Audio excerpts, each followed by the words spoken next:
धीरे धीरे रे मना, धीरे सब कुछ होए। माली सींचे 100 घड़ा, ऋतु आए फल होए। आप जरा सोचिए कि अभिमन्यु मारा गया। भगवान कृष्ण जानते थे कि आज अभिमन्यु मारा जाएगा। अर्जुन को जाने से उन्होंने नहीं रोका। वो चाहते तो रोक सकते थे, वो चाहते तो अभिमन्यु को बचा सकते थे, पर उन्होंने ऐसा क्यों न किया। वो तो परम पिता थे, स्वयं भगवान विष्णु के अवतार थे, पर वो साथ खड़े रहे, साक्षी भाव में रहे, पर उन्होंने अभिमन्यु को नहीं बचाया। अगर वो चले गए होते चक्रव्यूह में, युद्ध के मैदान में, तो क्या कौरव उसको मार देते? कदापि नहीं। लेकिन ये सब भगवान ने क्यों होने दिया? क्योंकि ये प्रारब्ध था, ये अभिमन्यु का प्रारब्ध था, जिसको भगवान चाह कर भी नहीं बदल सकते थे। जो होना था वही हुआ। भगवान वहां साक्षी भाव में खड़े रहे, अर्जुन को जाने दिया, पर उन्होंने कभी भी अर्जुन से ये नहीं कहा कि तुम मत जाओ, आज अभिमन्यु मारा जाएगा। आज हम इस वीडियो में बात करेंगे कि कैसे प्रारब्ध आपका दिमाग बदल देता है। आप सोचते कुछ और हैं, पर कर कुछ और बैठते हैं। क्यों कर बैठते हैं कुछ और?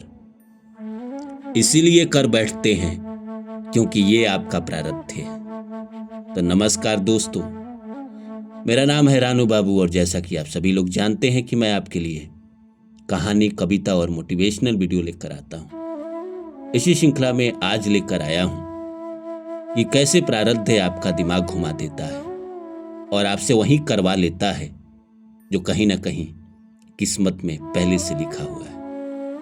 तो आइए इस सब्जेक्ट को शुरू करें। इससे पहले आप सभी से रिक्वेस्ट है, please like my video and subscribe my channel. आइए शुरू करते हैं।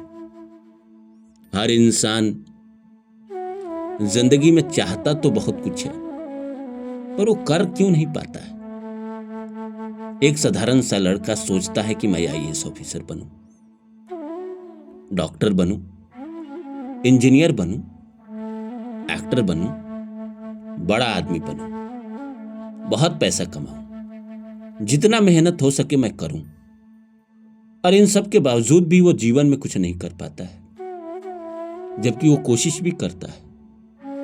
मैं एक इंसान को जानता हूं जो पढ़ाई लिखाई में बहुत इंटेलिजेंट थे, इतना कि दुनिया के कोई भी सवाल उनसे पूछो तो कंप्यूटर की तरह बता देते थे। आईएएस का एग्जाम दिए, पहली बार नहीं हुआ, दूसरी बार नहीं हुआ, तीसरी बार नहीं हुआ। अंत में थक हार के उन्होंने इंस्टीट्यूट खोल दिया। उनके पढ़ाए हुए लगभग 52 या 55 बच्चे अभी आईएएस ऑफिसर हैं। अब ये क्या था? ये उनका प्रारब्ध था। वो आपसे करवा के, स्ट्रगल करा के आपको वही करवाता है जो आपके नसीब में लिखा हुआ था। उस आदमी के प्रारब्ध में था कि आपको लोगों को आईएएस बनाना है। कहां आप आईएएस बनोगे? लेकिन कई बार लोग कहेंगे कि चलो आईएएस बनना न बनना तो ठीक है, वो नहीं बने, उनके किस्मत में था। लेकिन उन्होंने जो अपने जीवन के 10 साल इसके तैयारी में बर्बाद किया, वो उसी 10 साल में तो वो इस योग्य बने कि टीचर बन पाए। उसी फेलियर ने तो उनको सिखाया कि आईएएस बनाते कैसे। जो मैं नहीं कर पाया वो दूसरा कैसे करेगा, वो उन्होंने तो यही सीखा। तो प्रकृति ने 10 साल बर्बाद नहीं किया। उनका प्रारब्ध था टीचर बनना, तो उनको प्रारब्ध के कारण टीचर बनना पड़ा। इसी तरह आपके जिंदगी में भी होता है। किसी लड़की से बहुत प्यार है, लग रहा है कि कल ही शादी हो जाएगी। घर वाले, रिश्तेदार सब मान बैठे, हाँ शादी हो जाएगी। और शादी के 10 दिन 15 दिन पहले दोनों में जोरदार लड़ाई होती है, और ऐसी लड़ाई होती है जिसका कोई वजूद नहीं। ऐसी बातों पे होती है जिसका कोई मतलब नहीं। और फिर दोनों अलग हो जाते हैं, शादी नहीं होती है और लड़का या लड़की गुस्से में आकर किसी और से शादी कर लेता है। ऐसा क्यों हुआ? मति कैसे घुमा दी प्रकृति ने? क्योंकि आपका प्रारब्ध यही था। एक आदमी रात में 10 बजे नींद से सोया हुआ है। अचानक पत्नी आकर बगल में बैठती है और कहती है कि ए जी, हमको आइसक्रीम खाने का मन है। पति कहता है अभी नहीं, अभी मैं नहीं जाऊंगा, मुझे नींद आ रहा है। औरत गुस्सा करती है, कहती है कि आप तो मुझसे प्यार ही नहीं करते। ड्रामा करती है, जो खासकर औरत करती है। अंत में वो तंग आकर बेड से उठा, स्लीपर पहना और घर के सामने ही सड़क के उस पार आइसक्रीम वाला था, उसके पास गया, आइसक्रीम लिया। सड़क पार कर रहा था, गाड़ी आई, मार के चला गया। एक्सीडेंट हो गया, मरा नहीं, बच गया, पर पैर टूट गया। जीवन भर चलने में दिक्कत हुआ और पैर टूटने के बाद अगले 1 साल तक वो आदमी चल नहीं पाया। अब ये क्या था? मति कैसे घुमा दी प्रारब्ध ने। इंसान के जीवन में ऐसे सरकमस्टांसेस आ जाएंगे, ऐसे समय आ जाएंगे कि वो न चाह के भी वही काम करेगा जो उसको करना है। बर्बाद होना भी इसी तरह होता है।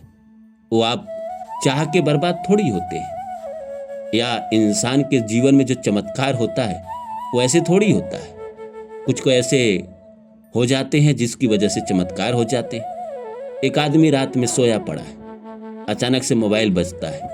एक आदमी का फोन है, वो फोन उठाना नहीं चाहता क्योंकि उसको नींद लग रहा है, पर वो सोचता है कि उठा लेता हूं। उठाता है। वो आदमी कहता है कि एक मैंने आपको कहानी भेजी है या कुछ ऐसा स्क्रिप्ट भेजा या कुछ ऐसा फाइल देखा है, भेजा है, आप उसको देख के भर दो या उसको तैयार करके भेज दो। और रात में वो बेमन से वो भर के भेज देता है या अगले दिन सुबह जग के उसकी तैयारी करके उसको जैसे तैसे भेज देता है और सोचता है कि उसने कहा था इसलिए मैंने भेज दिया, और अपने मस्ती में लग जाता है। शाम में फोन आता है कि आप सेलेक्ट हो गए और वहां से उस इंसान की किस्मत बदल जाती है। जो इंसान इतने दिनों से नहीं कर पा रहा था, अचानक एक फोन कॉल ने उसका काम कर दिया। प्रारब्ध ने उसकी किस्मत बदल दी। जीवन में अच्छा भी इसी तरह होता है, जीवन में बुरा भी इसी तरह होता है। अचानक आप कहीं और जा रहे हैं, कहीं और चले जाते हैं। जैसे अभी हाल में ही जो प्लेन दुर्घटना हुआ था, आपने देखा कि 1-2 लोग जो प्लेन में बैठने वाले थे, ट्रैफिक की वजह से फ्लाइट छूट गया और एरोप्लेन चला गया।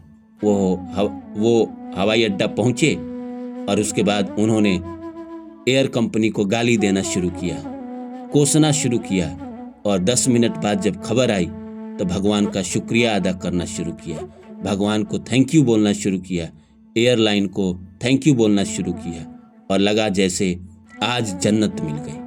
हर इंसान की यही कहानी है। प्रारब्ध दिमाग घुमा देता है इंसान का। एक आदमी बहुत कोशिश करता है पर वो नहीं बन पाता है जो बनना चाहता है। वो बनता है जो उसका प्रारब्ध में लिखा हुआ है। सारी तैयारी करके, सब जगह नौकरी करके इंसान कई बार गांव में आके खेती करता है और इतना अच्छा फार्मिंग करता है कि वहां से उसकी किस्मत बदल जाती है। तो हमें लगता है कि हम कर रहे हैं, पर सच्चाई यही है कि हम कुछ न कर रहे हैं दोस्त। हम अपनी जिंदगी में कुछ न कर रहे हैं। कर तो रहा है प्रारब्ध, कर तो रहा है नसीब। मैंने आपको एग्जाम्पल दिया कि भगवान कृष्ण चाहते तो अभिमन्यु को बचा सकते थे। आप सोचिए, वो तो नहीं गए थे अर्जुन के साथ, वो तो वहीं थे, हस्तिनापुर में ही थे, और ये भी पता था कि आज अभिमन्यु मारा जाएगा। चाहते तो वो भी जा सकते थे उस जगह पे, पर वो नहीं गए। वो जानते थे आज मारा जाएगा, और जानते थे कि अर्जुन आएगा और वो कसम खाएगा और उसके बाद युद्ध और जोरदार होगा और एक एक करके सबको मारेगा। वो साक्षी भाव में रहे। भगवान, हम प्रार्थना करते हैं, भगवान की पूजा पाठ करते हैं, तो ऐसा थोड़ी है कि भगवान हमारे लिए विशेष बन जाते हैं और जो नहीं करता है उसके लिए न बनते हैं। भगवान सबके लिए एक समान है। वो साक्षी भाव में है। वो कर्ण के लिए भी भगवान थे, अर्जुन के लिए भी भगवान थे। वो मार्गदर्शक थे। वो सारथी थे, ना कि आपके साथी थे।